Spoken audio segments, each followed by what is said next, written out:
Hi, now I've published another video on secondary colours and mixing bases for tints, which is kind of longer than this, but this is just going to be a quick look at doing a kind of foundation, if you like, skin tone, which would be white, yeah,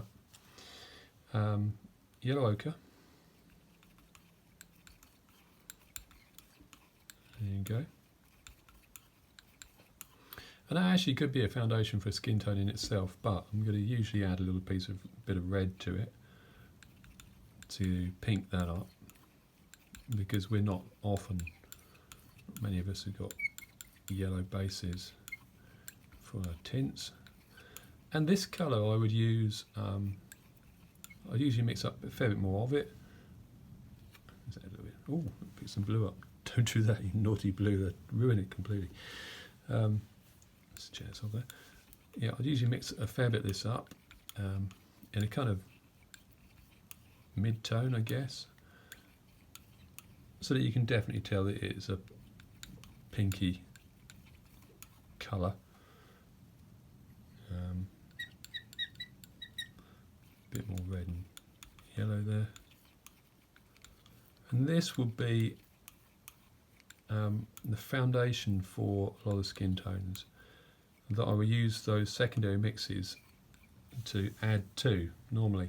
Now, I may also, nowadays I try and get it right the first time and try and get the base close to the person I'm trying to paint as I can, so I don't have to do this, but I may also mix up a white and magenta mix.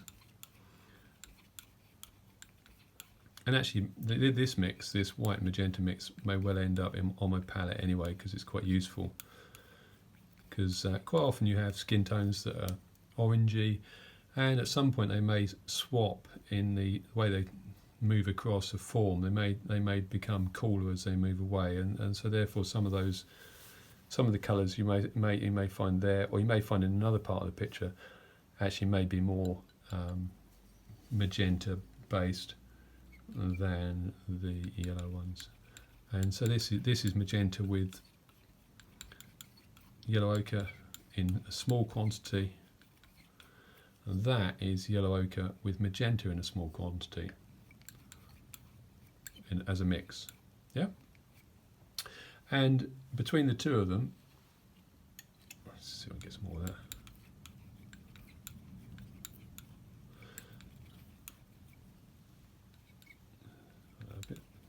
Between the two of them, you can mix.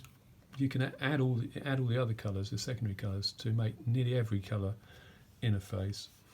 I tend to work from the eyes outwards, and sort of because they're the most complicated part, and it gives you some sort of point to start with. It builds confidence.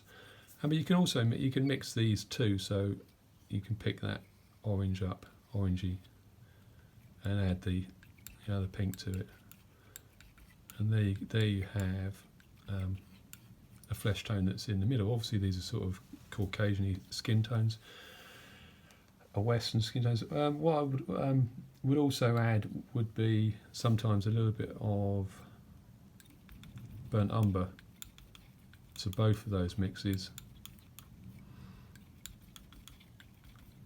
just to make it slightly dirty, because our skin tones usually do contain some brown, and they're not, unless you're black of course, and the majority of it is brown, and then you've got the ability to work with some really beautiful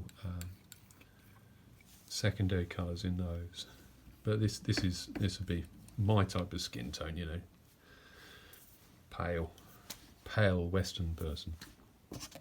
So these are your two bases that I would mix up for kind of like the whites that I might add to my secondary colours, which are, you can see those, they're just off screen now, I mixed them up earlier. And these are the secondary colours that I would add, so I'd use all of these to add to those and white to achieve pretty much all of my skin tones. Okay, that's it. It's a lot, isn't it? You got all those secondaries and then these sort of primaries, if you like. Well, they are secondary colours, but they're kind of their uses of primary use in mixing those with. Yeah, so that would be the majority of the mass of the skin that I'll be painting, one of these or a mixture of these, and in various places you would add these other colours. So lower down the face it may often turn greenish, so you might be adding green to these. Yeah, so there you go, and let's pick a bit of green up. I don't want that too much. Kind of talking about micro adjustments there. You can see that's gone a sort of greenish colour, but it's still pink. It's pink, but it's got green in it.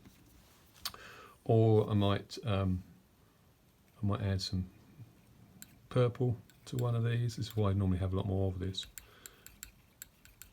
And now you've got purpley tint. Yeah. Let's mix a bit more of that up and show you some more of these colours actually.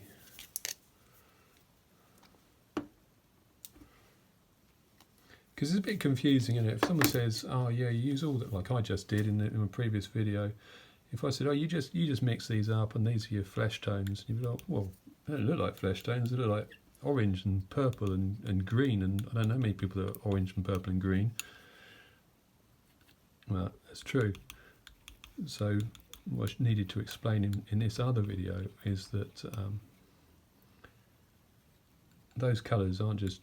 Sometimes they're used on their own with white, sometimes used just on their own actually, and then you get sort of some intense colour mixes. But usually I'm using a pink, a fleshy pink like this.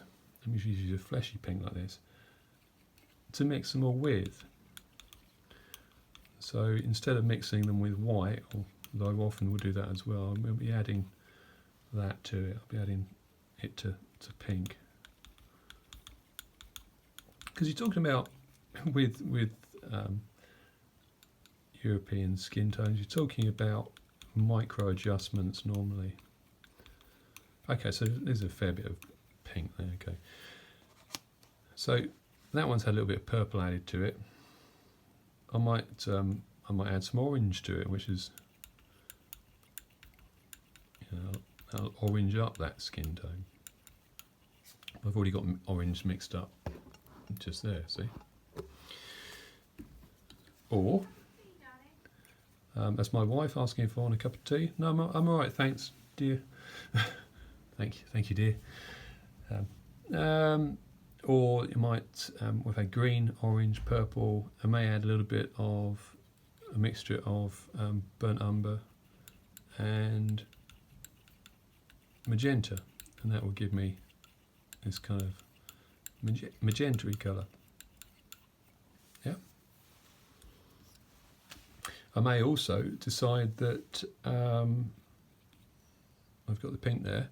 I may also decide that I just want to dull that down, and so I might pick up some of this grey, which is raw umber and white, and mix those together. Yeah. And all of a sudden I've got a much duller version of this pink. And now if you add a bit of white to that, you get a wonderful skin tone. And that is raw umber and white mixed to give me that grey, and I've just added that grey to this pink.